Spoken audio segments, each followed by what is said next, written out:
Thank you, Michael, for that wonderful introduction and your support throughout the past quarter century. I could not have achieved what I did without the constant and unstinting collaboration of you and my many colleagues who have joined me here today. Thanks to you all. And thanks to AcademyHealth for giving me this tremendous honor.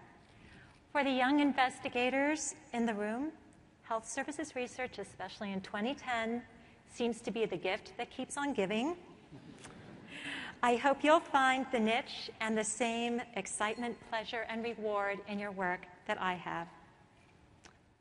I'd like to start my brief comments with a story. A couple of years ago, I got an indignant email from an internal medicine intern who I'd been mentoring. She'd had a conversation with a physician leader at a local academic medical center, and my name had come up. The senior physician had summarized succinctly for the intern his opinion of me. Quote, "Lisa would have been a standout if only she hadn't been disabled." Close quote. My first response to this comment was to laugh. Note the artful metaphor, standout, with that linguistic irony. My second reaction was to worry for this intern, who'd had a spinal cord injury shortly after joining the training program and now uses a wheelchair. What was the message the senior physician was sending to her? But my third reaction was to recognize that I am finally safe from the hurt of those words. They just rolled off my back and made me think, what a great opening story for a talk. With that springboard, I'd like to use my comments to wish an early 20th birthday to a law. That law is the Americans with Disabilities Act, or ADA, signed by George Herbert Walker Bush on July 26, 1990, on what he says was the proudest day of his presidency. If the ADA had been law when my career began, it is likely I would not be sitting here in front of you. Nonetheless, the fact that the ADA is law is a constant reassurance in my life. I suspect that much of my early academic success resulted from my response to profound fear. Fear of being fired, dismissed because of my disability. I therefore worked incessantly, classic overcompensation, and certainly burdened my dear tolerant colleagues like Michael and the others here today who just shook their heads at the list of manuscripts in progress on my whiteboard. So how did I reach the point where I could laugh at the words of that senior physician? When I was diagnosed with multiple sclerosis at the end of my first semester at Harvard Medical School, December 1980, almost 30 years ago, I felt like a deer caught in the headlights. I knew nothing about the disease except the fundraising slogan of the time, MS, crippler of young adults. But I rapidly learned one tough lesson, that the medical profession I had wanted so badly to join, yes, to help people, didn't hesitate to operate on unspoken rules. Able-bodied only, admitted here. I could recount dozens of tales from my medical school years, but 3 examples give a sense of the scene. During my third-year medicine clerkship, I'd look up from the desk where I was writing notes on patients to find the chief resident peering around the corner at me. I found out later that the attending physician had accused me of being lazy, although I worked up my full quota of patients, and the course director had deployed the chief resident to basically spy on me. In the operating room, an attending surgeon told me I had no right to become a doctor because I lacked the primary quality required in a physician, complete 24/7 availability.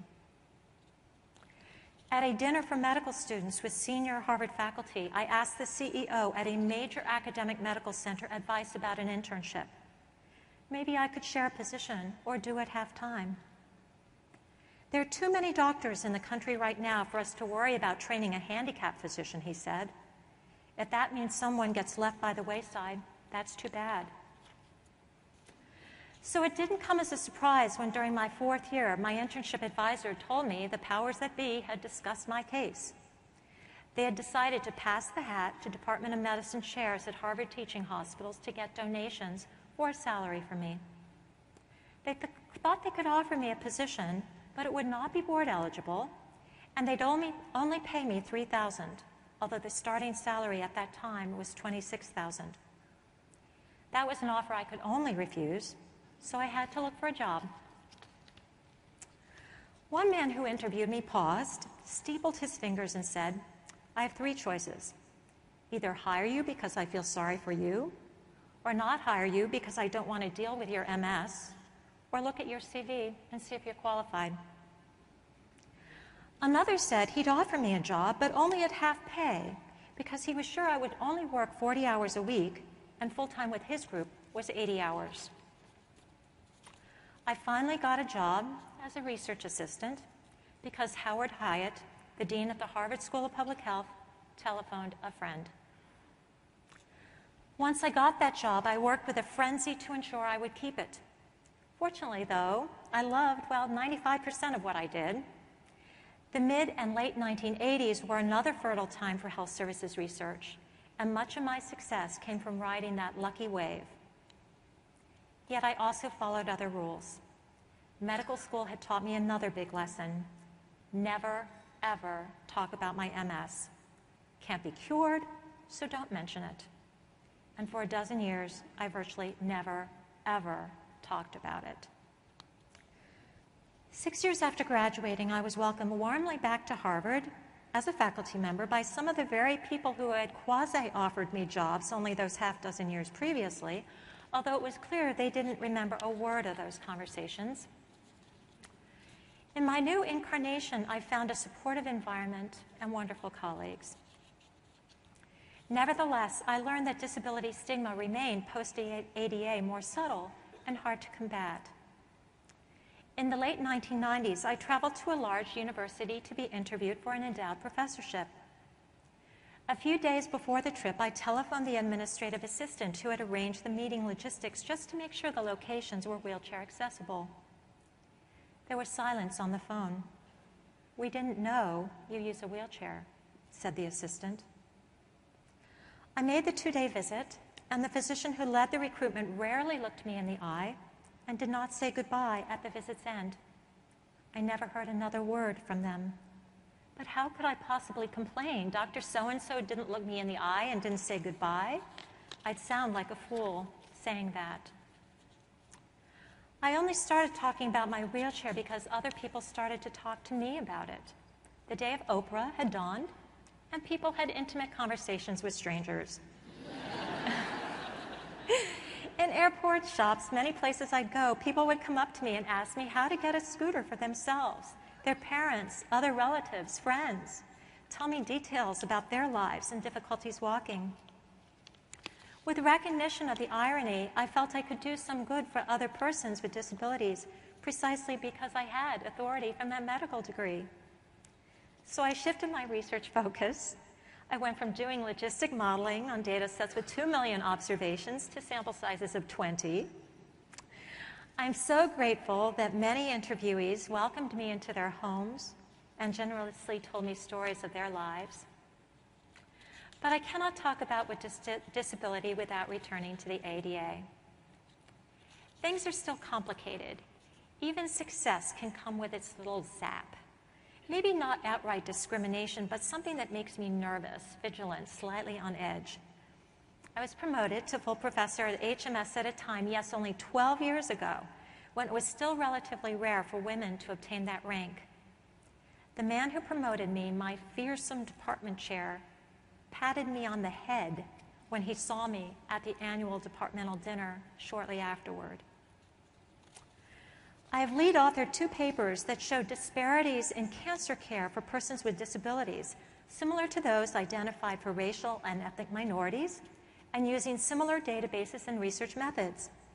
But I've been unable to get this work published in oncology journals. 2 journal editors sent me rejection letters openly saying, quote, "Our readership is not interested in this population." So finally, let me circle back to the story from the start, the physician leader's comments that I would have been a standout if only I hadn't been disabled.